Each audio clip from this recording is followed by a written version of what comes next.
This video is about Maxwell equations in thermodynamics. In chemical engineering thermodynamics, as well as in other branches of thermodynamics, we often require Maxwell equations.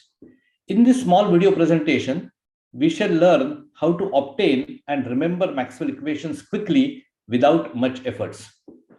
We shall make use of Jacobian method.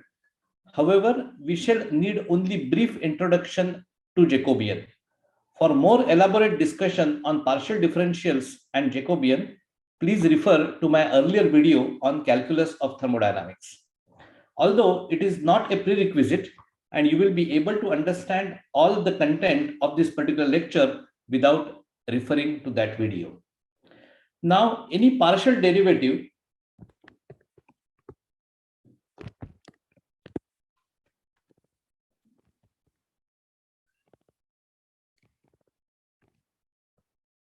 dou x by dou y while variable z is kept constant in a Jacobian format is represented by dou x comma z by dou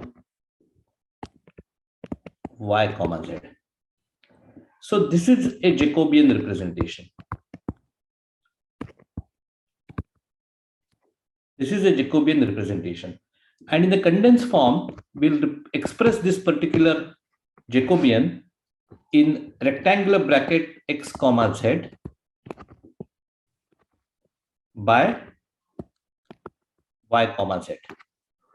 All right. So whenever we have such representation, it simply means we are talking about this derivative. For convenience, we shall use each rectangular bracket as a separate entity. All right, where rectangular bracket will have two entities separated by comma. And we shall use the following rules for this particular Jacobian. Again, you can refer to any standard text to get proof of this particular rule, and that is x comma y is minus of y comma x, and x comma x is equal to 0. All right. There are many other properties of Jacobian, but we shall essentially require this particular property. Now we come to the main part. If you refer to my previous lecture on calculus of thermodynamics, then the Maxwell equations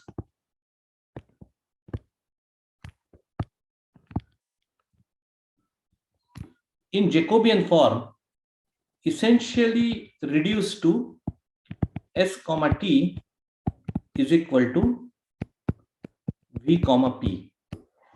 Keep in mind here s and t, which are conjugate variables of each other, are written as first extensive and then intensive, and it has been equated to v comma p, which are conjugate variables where v is extensive and p is intensive.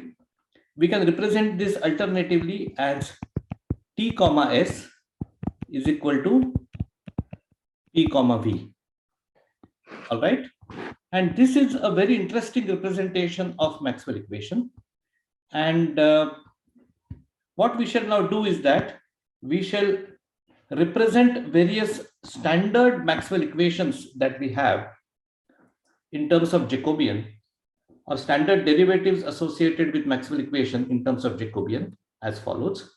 The first one is dou v by dou s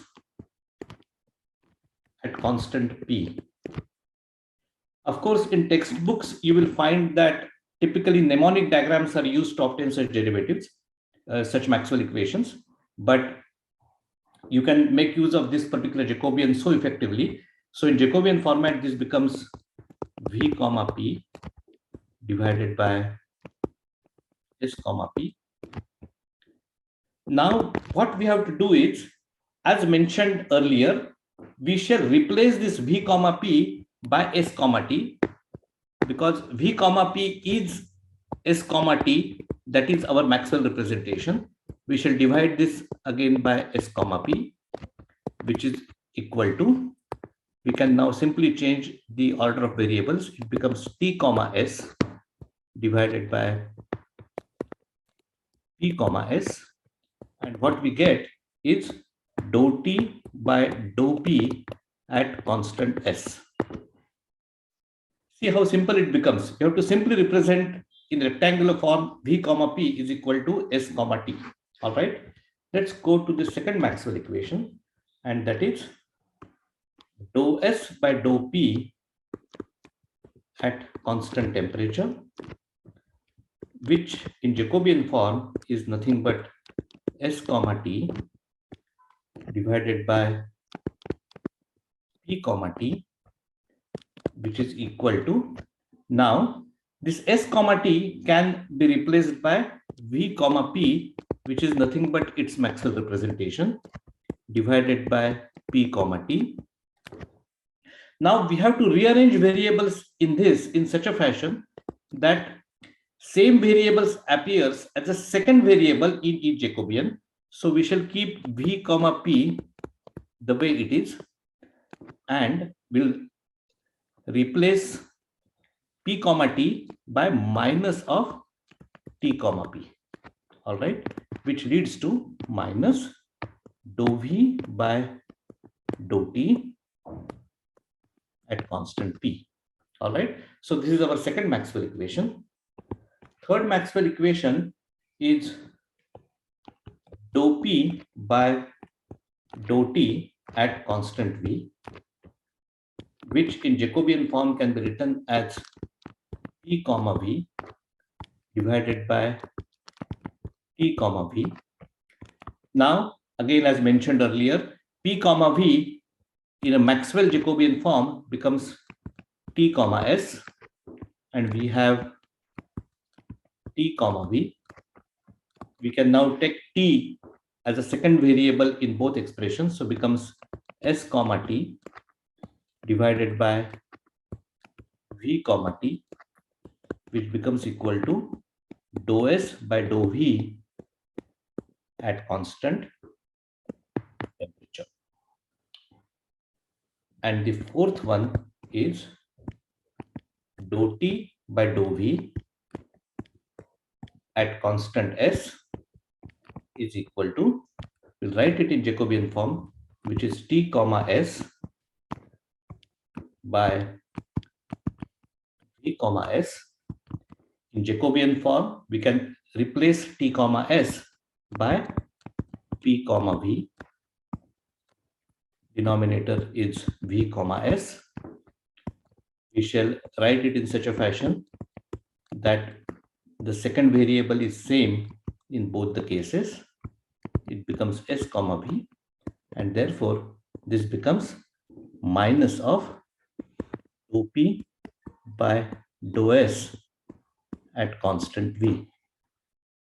Therefore, all the standard Maxwell equations can be memorized by knowing just Maxwell expression in Jacobian form.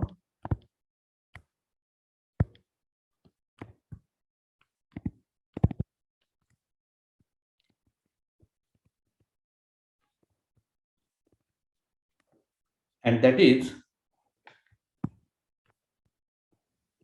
v comma p is equal to s comma t, which also can be represented as minus t comma s, which also can be represented as minus t comma v. Thank you.